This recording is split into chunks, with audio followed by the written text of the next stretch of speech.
आऊज़ बिल्लाहि मिनश्शैतानिर्रजीम बिस्मिल्लाहिर्रहमानिर्रहीम। शुरू अल्लाह के नाम से जो बड़ा मेहरबान और नहायत रहम वाला है। उम्मीद आप लोग खैरियत से होंगे और इस वीडियो में इंजीनियर फैसल आपसे मुखातिब है। आप देख रहे हैं डीएई और केमिकल इंजीनियर्स के लिए तैयार किया गया पाकिस्तान का सबसे बड़ा channel chemical engineering edge tech, जिसमें 800 प्लस लेक्चर्स मौजूद हैं और मज़ीद लेक्चर्स की तैयारी जारी है। इस चैनल में DAE first year second year की तमाम टेक्नोलॉजीज़ की मैथमेटिक्स के हर सवाल की वीडियो मौजूद है और इसके अलावा DAE chemical first year second year third year के इम्पोर्टेंट सब्जेक्ट्स के तमाम लेक्चर्स टेवटा के कोर्स के मुताबिक तैयार किए गए हैं। और इसके अलावा इस चैनल में इंडस्ट्रियल इंटरव्यूज़ के लिए शॉर्ट क्वेश्चन आंसर्स और पास्ट पेपर्स की वीडियोस भी मौजूद हैं। यकीनन ये चैनल आपकी इंडस्ट्रियल स्किल्स में इजाफा करेगा और आप मेरे चैनल को सब्सक्राइब करेंगे, बेल का आइकन प्रेस करेंगे तो मेरी हर लेटेस्ट वीडियो आपको मिलती रहेगी। हमारी आज की वीडियो का टॉपिक है डीएई फर्स्ट ईयर की मैथमेटिक्स, एक्सरसाइज 4.4 है और इस एक्सरसाइज को हम पार्शियल फ्रैक्शन की टाइप 4 के अकॉर्डिंग सॉल्व करेंगे। तो ये टाइप क्या कहती है, when denominator has repeated quadratic factors. तो इसका मतलब है कि इसमें जो हमारा सवाल है उसके लोअर पोर्शन में जो क्वाड्रेटिक फंक्शन होगा वो रिपीट किया जा सकता है, जबकि आपने देखा कि जो हमने एक्सरसाइज 4.3 की है उसमें क्वाड्रेटिक फंक्शन रिपीट नहीं हो सकता था और वो इररिड्यूसिबल था। तो यहाँ पे हम अपने सवाल को भी ऑब्जर्व करते हैं कि यहाँ पे कौन सा वाला क्वाड्रेटिक फैक्टर है। तो यहाँ पे आप देख सकते हैं x square plus x plus 1 है, तो ये हमारा क्वाड्रेटिक फैक्टर है और इसके ऊपर आप देखें तो स्क्वायर भी मौजूद है। तो ये स्क्वायर हमें बता रहा है कि ये रिपीट हो सकता है, क्योंकि जब भी मोर देन 1 पावर आ जाती है तो उससे पिछली टर्म्स भी उसमें ऐड की जाती हैं। कैसे ऐड की जाती हैं, इक्वेशन नंबर 1 में अगर आप देखें लास्ट पे तो डी एक्स प्लस ई बटा ये x square plus x plus 1 की पावर स्क्वायर लिखा है। तो ये तो वही चीज़ आ गई। अब इससे पिछली पावर भी हमने ऐड करनी है। इससे पिछली पावर होल की पावर क्या बनेगी 1। तो ऑफ कोर्स जो इंटरनल मटेरियल है यानी x square plus x plus 1 ये तो रिपीट हो गया ना, ये उससे पिछली टर्म में भी चला गया। तो इस तरह इसी की रेपिटेशन होगी और इसी को हम रिपीट जो है वो कह सकते हैं। जबकि जो एक्सरसाइज 4.3 है उसमें ऐसा कुछ नहीं था, वो इररिपीटेबल था, इररिड्यूसेबल था, उसको ना हम सिंप्लीफाई कर सकते थे ना छेड़ सकते थे। तो जस्ट यहाँ पे ये सहूलत दी गई है कि अगर मोर देन 1 पावर है तो आप उसमें पिछली टर्म्स ऐड कर सकते हैं। तो हमने ऐड की और इस तरह हमारे बी एक्स प्लस सी बटा x square plus x plus 1 बना। इसके अलावा हमने अपने सवाल को एनालाइज भी करना है और उसमें देखना है कि हमारा जो सवाल है वो पार्शियल फ्रैक्शन की कौन सी टाइप के अंडर आता है। यानी कि एक हमारी टाइप है पार्शियल फ्रैक्शन की जिसको हम प्रॉपर फ्रैक्शन कहते हैं और एक को इम्प्रॉपर फ्रैक्शन कहते हैं। दोनों की जो सॉल्यूशन मेथड्स हैं वो थोड़े अलग अलग हैं, इसलिए हमें एनालाइज करना ज़रूरी है ताकि हम उसी मेथड के अगेंस्ट चल सकें जो हमारे सवाल का मेथड है। तो अब हमने जो है अपने सवाल के लोअर पोर्शन को देखना है, तो इसको हमने अब कांस्टेंट अलॉट करने हैं और वो ब्रैकेट जिसके ऊपर ना स्क्वायर है ना अंदर स्क्वायर है उसको हम सिंगल कांस्टेंट अलॉट करेंगे जो कि ए है।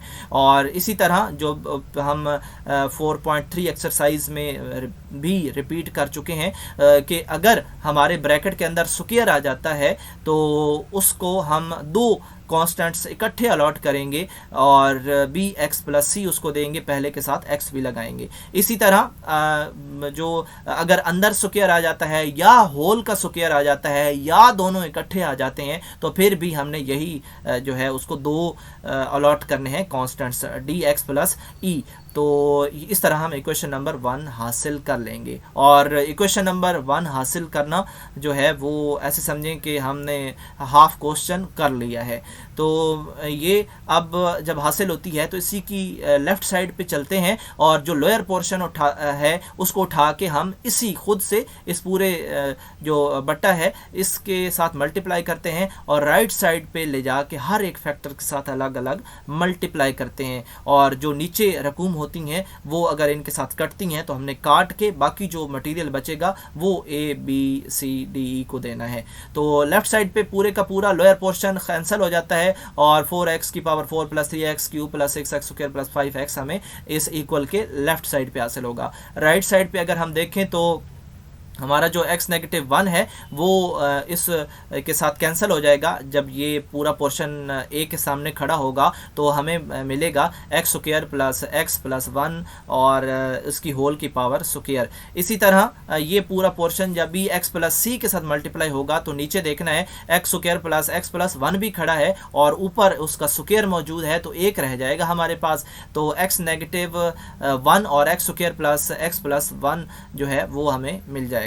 इस तरह dx प्लस ई के साथ जब ये लोअर पोर्शन मल्टीप्लाई होगा तो होल का जो स्क्वायर है वो पूरी की पूरी दोनों कैंसिल हो जाएंगी और हमें मिल जाएगा x नेगेटिव 1। इस तरह हम इक्वेशन नंबर 2 हासिल कर लेंगे।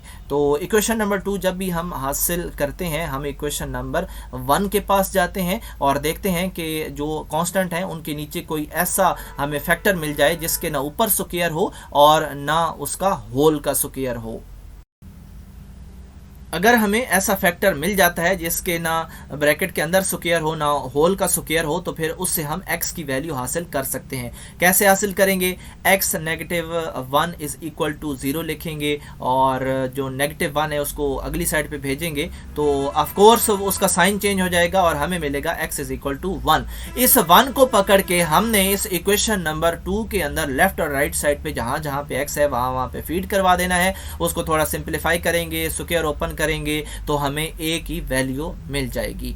इसके अलावा अब बाकी फैक्टर्स अगर आप इक्वेशन नंबर 1 में देखें लोअर पोर्शंस तो वहां पे x की पावर स्क्वायर मौजूद है और होल का स्क्वायर मौजूद है। तो दोनों कंडीशंस में अगर ब्रैकेट के अंदर स्क्वायर मौजूद हो या होल का स्क्वायर मौजूद हो तो फिर हम क्या करते हैं कि हम कंपेयरिंग का मेथड इस्तेमाल करते हैं। और कंपेयरिंग के लिए हमें क्या करना पड़ता है? इक्वेशन नंबर 2 के पास जाना पड़ता है और देखते हैं कि अगर किसी ब्रैकेट के ऊपर स्क्वायर हो या क्यूब हो तो उसको हम ओपन कर देते हैं, उसको हम सॉल्व करते हैं। इसके बाद हम जो भी ब्रैकेट्स आपस में मल्टीप्लाई हो रही होती हैं उनको मल्टीप्लाई करते हैं और एंड पे जो कॉन्स्टेंट्स होते हैं उनको भी अंदर जाके मल्टीप्लाई कर देते हैं। तो ये सारा मल्टीप्लिकेशन का प्रोसेस है और यहाँ पे आप देख सकते हैं कि ये जो यहाँ पे मेरा कर्सर है यहाँ से ये स्टार्ट हुआ है। तो उसके बाद जो नेक्स्ट एरो है यहाँ पे इसको अरेंज किया गया है और ये जो सेकंड एरो है ये अरेंजमेंट के बाद का है क्योंकि अभी इससे ऊपर वाले में आप देखें तो कांस्टेंट अभी अंदर मल्टीप्लाई नहीं हुई है। तो अब यहाँ पे सब कुछ हो चुका है और इसके बाद इक्वेशन नंबर हम 3 हासिल कर लेंगे। इक्वेशन नंबर 3 हासिल करने के बाद हमने जाना है इक्वेशन नंबर 1 के पास और देखना है कि हमें कितनी वैल्यूज़ चाहिए। तो यहाँ पे a की वैल्यू हम निकाल चुके हैं, पीछे b c d e यानी 4 वैल्यूज़ हमें चाहिए। तो 4 जो वेरिएबल की पावर्स हैं उनको लेके हम कंपेयरिंग करेंगे उनके कोफिशिएंट्स की ताकि हमें 4 वैल्यूज़ मिल सके। तो सबसे पहले जो हायर पावर है उसको देखते हैं और देखते हैं कि जो इक्वेशन 3 है उसमें लेफ्ट या राइट साइड पे वो मौजूद है या नहीं है। अगर है तो उसका कोफिशिएंट वहाँ से उठा लेंगे। तो x स्क्वायर यहाँ पे मौजूद है, इसके साथ 4 है तो 4 हम जो है वो उठा लेंगे। यहाँ पे हमने 4 लिख दिया। जो राइट साइड है वहाँ पे भी आप देखें a है और इसके अलावा b है तो दोनों हमने उठा लिए। इनको कोफिशिएंट्स कहते हैं। इनमें से एक की वैल्यू हमें मालूम है और इसके अगेंस्ट हम दूसरे की वैल्यू निकाल लेंगे। इसी तरह एक वैल्यू हमें यहाँ पे मिल जाएगी, लेकिन हमें कितनी चाहिए थी? 4, यानी अभी हमें 3 और चाहिए। तो उसके लिए हमें उससे जो लोअर पावर वाला वेरिएबल है उसकी कंपेयरिंग भी करनी पड़ेगी, उसके कोफिशिएंट्स भी उठाने पड़ेंगे और उसके अगेंस्ट भी हमें एक जो यहाँ पे हमारे पास c है कांस्टेंट है उसकी हमें वैल्यू मिल जाएगी। बिल्कुल इसी तरह फिर हमें एक और वैल्यू भी चाहिए। तो x स्क्वायर के कोफिशिएंट्स को हमें कंपेयर करना पड़ेगा और उसके अगेंस्ट भी हमें एक वैल्यू मिल जाएगी, फिर हमें x के करना पड़ेगा तो चौथी वैल्यू हमें मिल जाएगी। तो ये करने के बाद आप इन तमाम वैल्यूज़ को उठाएंगे और इक्वेशन नंबर 1 के पास जाएंगे। इक्वेशन नंबर 1 में जहाँ पे a b c d हैं वहाँ पे हम इन वैल्यूज़ को फीड करवा देंगे और इस फीडिंग के बाद हम जो बॉक्स में आप देख रहे हैं इस तरह का आंसर हासिल करेंगे।